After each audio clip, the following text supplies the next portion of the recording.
যে কোনো কষ্টে আপনারা কখনো ভাবিয়েন না যে এমপির কাছে গেলে কথা বলবে কিনা, অত বড় মানুষ কাকবা ধরতে হবে, কাউকে ধরার দরকার নাই। রাত বিরাতে যখন খুশি দরকার, আমার নাম্বার অনেক জায়গাতে আছে, আপনারা রাত বিরাতে, আমি বলে যাচ্ছি রাতে 3টা পর্যন্ত আপনাদের জন্য কল কিন্তু রিসিভ করার জন্য আমি অন্ততপক্ষে সজাগ থাকি। আপনারা যখন খুশি তখন আপনারা যোগাযোগ করবেন, আপনাদের দুঃখ দুর্দশার কথা বলবেন, আমরা আপনাদের সঙ্গে আছি ইনশাল্লাহ।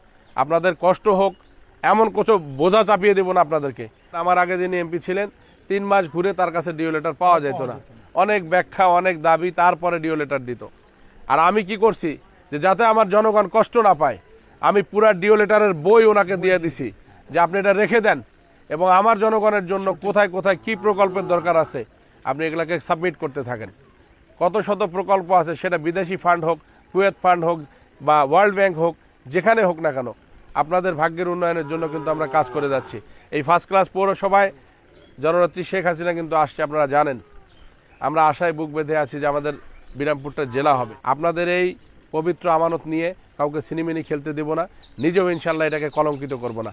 আস্থা রাখেন, বাকি যে অসমাপ্ত কাজগুলো আছে ইনশাল্লাহ জাতির জনকের কন্যার মাধ্যমেই সম্পন্ন করব এবং আপনারা দোয়া করবেন আমি আপনাদের সেবক হিসেবে শিবলি সাদিকে যেন এটা সম্পূর্ণ করতে পারে। আজকের এই মসজিদে আমি ব্যক্তিগতভাবে 50,000 টাকা দিছি, আর 50,000 টাকা সরকারি টাকা আসবে। এবং আজকে ঘোষণা করে দিয়ে যাচ্ছি, আপনারা যেখানে গিয়ে ঠেকে যাবেন, অনেকে মনে করতে পারেন যে ওই পাড়াতে আসে তোরা 3 লাখ টাকা দিলেন, হামাক ফিরে 1 লাখ টাকা দিলেন কেন? তোমারও 3 লাখ হয়ে গেল, যাও, ঠিক আছে, 3 লাখ হয়ে গেল। রাজু ভাই 50,000 দিবে, আমাদের চাচা 1 লক্ষ টাকা দিবে, আমি 1 লক্ষ দিয়ে গেলাম, অলমোস্ট এখন কত হয়ে গেল?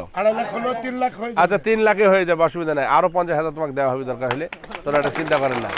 আল্লাহর ঘর কখনো ঠেকে থাকে না, আল্লাহ তৌফিক দান করে।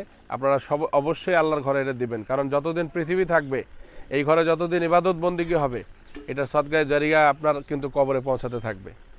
আর আরও একটা কথা বলি, আপনি অনেক পয়সাওয়ালা মানুষ, আপনি আল্লাহর ঘরে দিতে চাচ্ছেন, আল্লাহ যদি কবুল না করে আপনি জীবনও দিতে পারবেন না।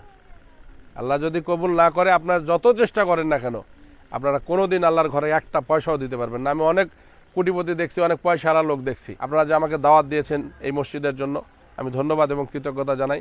আরও যদি গ্রামে এই ধরনের অসমাপ্ত কোনো মসজিদের কাজ টাজ থাকে যোগাযোগ করবেন, আমরা ইনশাল্লাহ সেখানেও একটা সহযোগিতায় হাত বাড়িয়ে দেবো। সকলের মঙ্গল কামনায় আমার কথা এখানে শেষ করলাম। আসসালামু আলাইকুম, জয় বাংলা, জয় বঙ্গবন্ধু।